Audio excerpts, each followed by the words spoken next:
Hello everybody, Lisa here, and today I'm going to be answering multiple questions. Oftentimes in my videos I get comments and questions asking, what is that little piece of fabric when you start sewing? Well, today we're going to be talking about leaders and enders. Oftentimes you'll notice when I start sewing my seams, I have a little piece of scrap fabric when I start sewing my seam.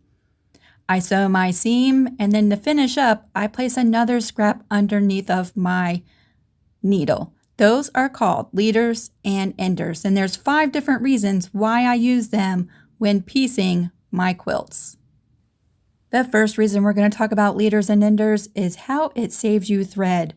Over the amount of time of piecing together multiple blocks for a quilt, you use a lot of thread.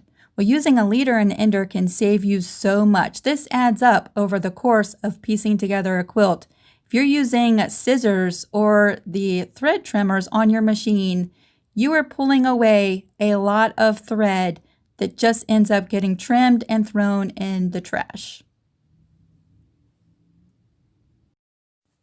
The second reason why I like to use leaders is because it prevents the thread from nesting underneath of your seam. So this is a block that we just sewn without a leader, and you can see how the thread has nested underneath of my piece. Now we'll start with a leader. We'll get that thread going through that leader before we start our seam, and I'll sew this little seam to show you how everything is nice and pretty and your stitches come out very, very clean. There's no nesting when using a leader to start with. We'll follow up with an ender for our next piece.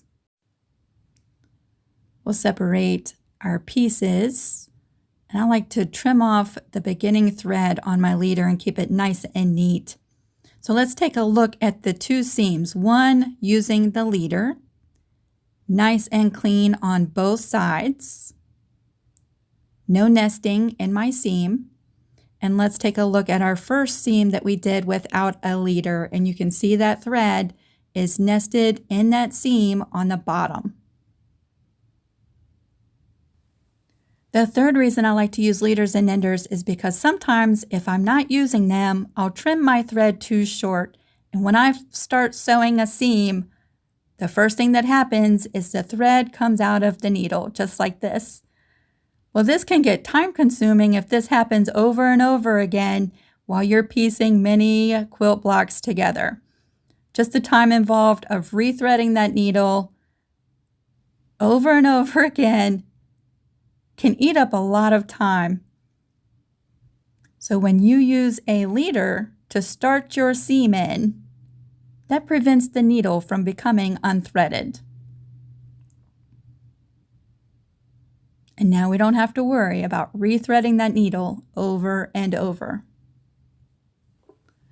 The fourth reason to use a leader comes in really handy when you are doing seams on the diagonal of your blocks.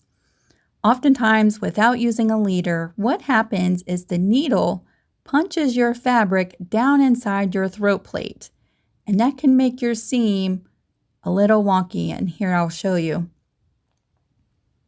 Here's where we first started sewing. It pushed that fabric right into my throat space. So not only do I have a little tuck in that corner, but it's also nested the thread on the back side. See that? That can be so annoying when trying to piece seams on a diagonal. The needle just pushes that corner right down inside that throat plate. So let's try piecing a diagonal seam, starting off with a leader.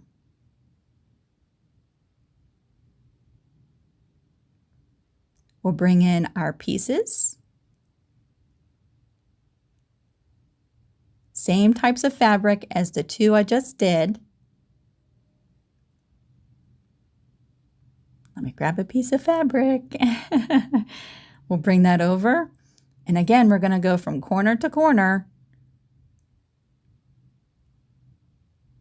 And now my seam will be nice and pretty because that thread is pulled from that leader. It prevents the fabric from tucking down inside that throat plate. We'll finish up with an ender, and then we're going to take a look at the two seams.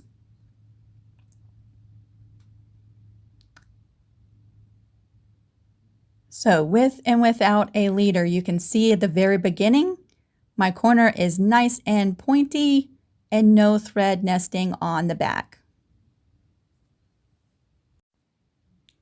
And the fifth reason of why I like to use leaders and enders is because it keeps you trimming your threads from all of your seams as you go along. So I'm just going to piece together 3 little seams right here, back to back, just like we're chain piecing.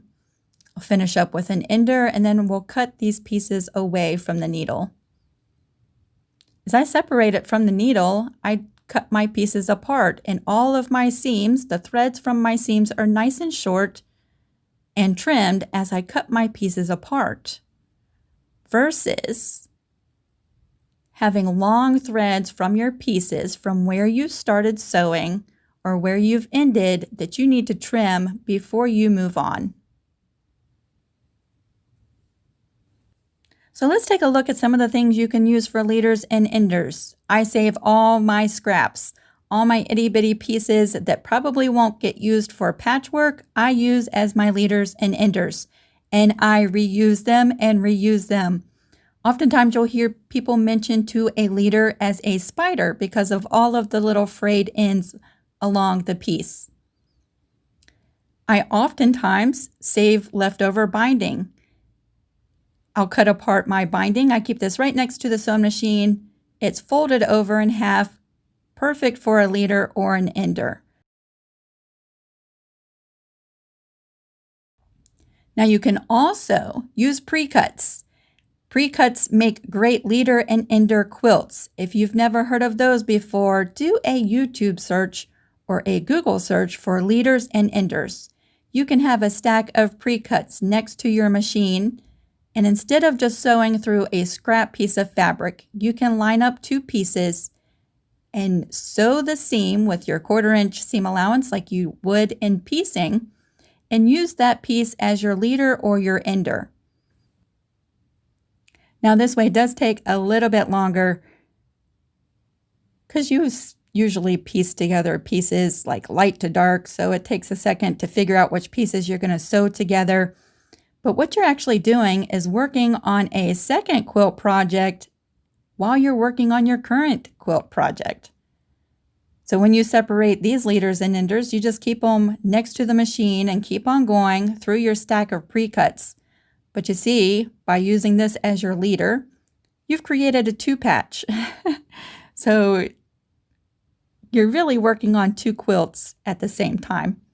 So I hope you have found this video helpful and that it answers a lot of your questions about the little piece of fabric when I start sewing.